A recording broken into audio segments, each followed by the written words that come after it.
Video देखने से पहले चैनल को सब्सक्राइब और वीडियो को लाइक कर दे यार, क्या कर रहा है। सो यो व्हाट्सअप गाइस, क्या हाल है आप लोगों के। उम्मीद करता हूँ यार सब बढ़िया ही होगा। भाइयों बहनों, आज मैं बात करने वाला हूँ एक टॉपिक पे जो मुझे रोज़, एटलीस्ट मुझे तो रोज़ ही घबराता है। वो है रेसिज्म अगेंस्ट इंडियंस। हाँ, इंडिया के बाहर ही नहीं, यहाँ इंस्टा पे, सोशल मीडिया पे और तुम्हारे पड़ोस में भी अपने लोगों के बीच में कल्चरल मॉक करना, स्टीरियोटाइप्स, जनरलाइजेशन और हमारी खुद की गलतियाँ।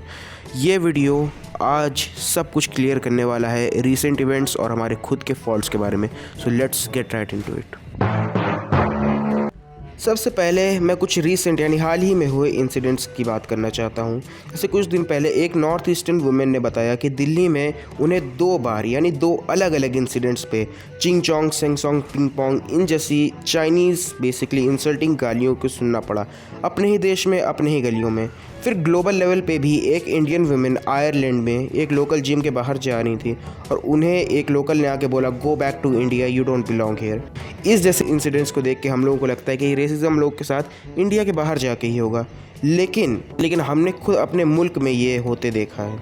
और सोशल मीडिया के तो क्या ही कहने, जब एयर इंडिया क्रैश जैसा एक ट्रैजिक इवेंट हुआ था, बहुत से लोगों ने कमेंट में अपनी सिंपथीज़ दी थी, एम्पैथी दिखाई थी, लेकिन बहुत सारे कमेंट ऐसे थे जो इंडियन विक्टिम्स को इंसल्ट कर रहे थे और उनके अगेंस्ट कमेंट कर रहे थे, करी स्मेल, ड्राइवर्स, पजीत्स, ये सब तरह के हर्टफुल कमेंट्स भेज रहे थे। मतलब भाई, अब ग्रीफ में भी स्टीरियोटाइप और रेसिज्म है।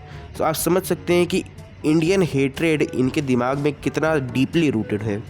और ये जो स्लर मैंने यूज़ किया, पजीत, ये एक ऐसा स्लैंग है जो इंडियंस को इंसल्ट करने के लिए ग्लोबली यूज़ होता है। लेकिन मतलब भाई, साधारण भाषा में समझ लो, ये अंग्रेज़ों की फेवरेट गाली है भाई इंडियंस को इंसल्ट करने के लिए। और ये सब कुछ ही एग्जांपल्स थे, पर हमें ये दिखाते हैं कि रेसिज्म हर एक लेवल पर है। तुम्हारे बगल वाली गली से लेके कीबोर्ड से लेके पूरी दुनिया में है। अब बात करते हैं इंस्टाग्राम पे। क्यों इंस्टाग्राम? क्योंकि भाई इंस्टाग्राम पे रोज़ हज़ारों DM, comments, memes, reels, post, threads, फलान ढिमकाना में रेसिज्म बहुत चलता है भाई। या हम लोगों के भाई इंग्लिश इंडियन मीम्स का मजाक उड़ाया जाता है, मतलब हमारे खाने पीने, हमारी स्मेल, हमारी कास्ट, हमारी स्किन कलर।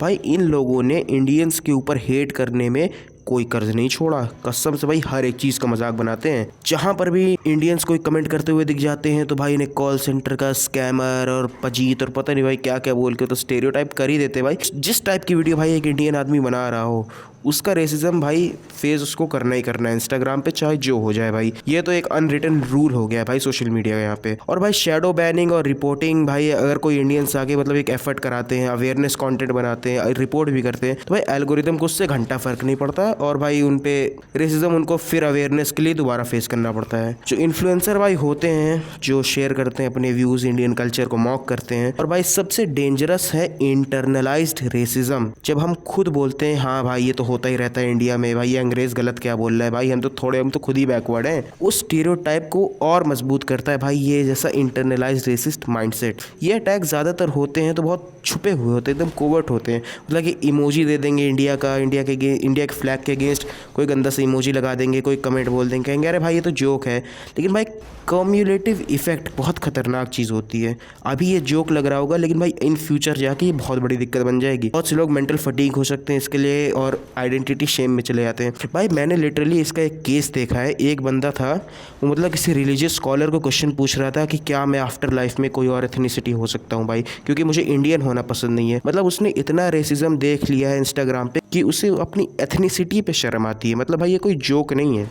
और मैं अभी की भी एक बात बताना चाहता हूँ। लिटरली मैंने अभी इंस्टाग्राम खोला और जो पहली रील थी मेरे फीड में वो एक एंटी इंडियन रेसिस्ट रील थी।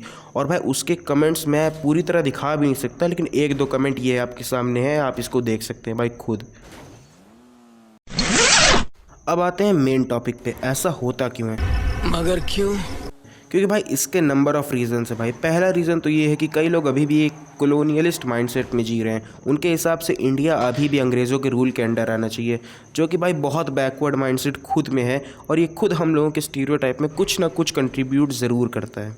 सेकेंड रीज़न आता है भाई मीडिया रिप्रेजेंटेशन। भाई सबसे बड़ी मीडिया अगर तुम्हारे दिमाग में आ रही है, तुम किसके बारे में सोचते हो? Of course Hollywood. अब इंडिया के बॉलीवुड में तो हम लोगों ने अंग्रेज़ों को बहुत इंपॉर्टेंट रोल्स प्ले करते देखे हैं, लेकिन आप मुझे एक चीज़ बताओ, लास्ट टाइम जो आप कोई हॉलीवुड मूवी देख रहे थे तो उसमें अगर कोई इंडियन कैरेक्टर था तो क्या उसका रोल इनसिग्निफिकेंट था? आई मीन कुछ इंपॉर्टेंट था नहीं, राइट? या कोई ऊबर ड्राइवर रहा होगा या फिर कोई भिखारी रहा होगा। इसी तरह का रोल उन्हें हॉलीवुड में मिलता है, जो कि एक रिप्रेजेंटेशन को इतनी ग्लोबल स्केल पे इफ़ेक्ट करता है। और फिर आता है भाई लैक ऑफ कल्चरल लिटरेसी। भाई बाहर वाले लोगों को इंडियन कल्चर से कोई इतना मतलब नहीं है और वो लोग इंडियन कल्चर से खुद को इतना एजुकेट करते नहीं है। भाई कोई हिंदी मूवी इतना हॉलीवुड की है या फिर फॉरेन बॉक्स ऑफिस में कोई इतनी बड़ी हिट नहीं जाती। फोर्थ रीज़न है भाई अपने इंटरनल डिविजन्स। भाई इंडिया में खुद कास्टिज़म, कलरिज्म और लैंग्वेज प्रेजुडिस बहुत ज़्यादा है। भाई हम खुद के अंदर इतना कॉन्फ्लिक्ट पैदा कर रहे हैं तो भाई बाहर तो हमारी इमेज बेकार होनी ही है। फिफ्थ रीज़न आता है भाई एल्गोरिदम और वायरलिटी कल्चर। शॉकिंग कंटेंट जो होता है वो बहुत बिकता है भाई। मीम्स, इंसल्ट, सार्केज़म, कोई अपसेट चैलेंज वगैरह वही सब वायरल जाते हैं। और भाई जिन्हें ऑफेंड होना होता है वो तो होते हैं, लेकिन उनकी आवाज़ ड्राउन कर दी जाती है in the name of its just content. ये सिर्फ कंटेंट नहीं है भाई। और अगर रियलिटी मानी जाए ना तो इसमें थोड़ा बहुत फॉल्ट हम लोगों का भी है। जब किसी इंडियन के ऊपर जोक बनता है तो भाई हम लोग भी काफ़ी ज़्यादा पार्टिसिपेट करते हैं। बोलते हैं भाई इंडिया वाले तो होते ही इस तरह हैं। ऐसा जोक्स कोई भी शेयर करता है तो हम लोग ज़्यादातर इंक्लाइंड एग्रीमेंट में चले जाते हैं। और जैसे कि colour shade jokes, caste jokes, language jokes, religion jokes, हम खुद ही भाई ये सब करते हैं तो बाकी क्यों ना करेंगे। हम भाई बैकलैश से बहुत ज़्यादा घबराते हैं। लोग कुछ बोलेंगे तो क्या होगा यार, लोग कहेंगे ड्रामा है, आवाज़ नहीं उठेगी। भाई हम अपने आर्ट या कंटेंट में इंडियन कल्चर को एग्जॉटिक बना देते हैं। हम लोग फॉरेन कल्चर को ज़्यादा चेज़ करते हैं ताकि ग्लोबल मार्केट को हम लोग सेटिस्फाई कर सकते हैं। फिर उसी इमेज से क्रिटिसिज्म आता है तो हम उसे डिफेंड नहीं कर पाते। ये एक बहुत बड़ा फॉल्ट है। एक ज़रूरी स्टेप है ऑनेस्टली, जब हम खुद अपने प्रेजुडिस पे नज़र डालें तब हम अपने ग्लोबल रेपुटेशन को बहुत हद तक फिक्स कर सकते हैं। क्योंकि भाई देखो, जोक अपनी जगह पे जोक रहता है, लेकिन अगर कोई चीज़ आउट ऑफ लाइन जा रही है तो उसे रेसिज्म को तुम्हें कॉल आउट करना चाहिए। कमेंट करो भाई, रिपोर्ट करो, मीम हो या पब्लिकली रिस्पॉन्ड करो। ज़रूरी नहीं है कि हर एक चीज़ को तुम serious low. Sure, be a little light hearted, लेकिन अपने को और अपने फ्रेंड सर्कल को थोड़ा इस बारे में एजुकेट करो। इंडिया को अगर तुम्हें रिप्रेजेंट करना है तो उसे ऑथेंटिकली रिप्रेजेंट करो, ना कि फॉरेन कल्चर को चेज़ करते हुए। भाई अपने कल्चर के ऊपर कुछ ना कुछ बनाओ। And I am not saying you have to do this, but अगर तुम्हें करना ही करना है तो एटलीस्ट थोड़ा ऑथेंटिक होके भाई करो। अपने लोकल क्रिएटर्स को सपोर्ट करो और अपनी जो वॉइसेस हैं उन्हें थोड़ा सपोर्ट करो। And that's it. I think ये मेरी सबसे लॉन्गेस्ट वीडियो गई है ऑनेस्टली। तो अगर यार तुमने यहाँ तक वीडियो देख लिया तो यार थैंक यू सो मच यार। लाइक ज़रूर करना भाई, सब्सक्राइब करना प्लीज़ मत भूलना भाई। मेरे बहुत कम भाई व्यूअर सब्सक्राइब है तो प्लीज़ यार सब्सक्राइब कर दो यार। अपने को 200 सब्सक्राइबर का गोल भी क्रॉस करना ही है जल्दी। I will see you guys in the next one. Bye bye.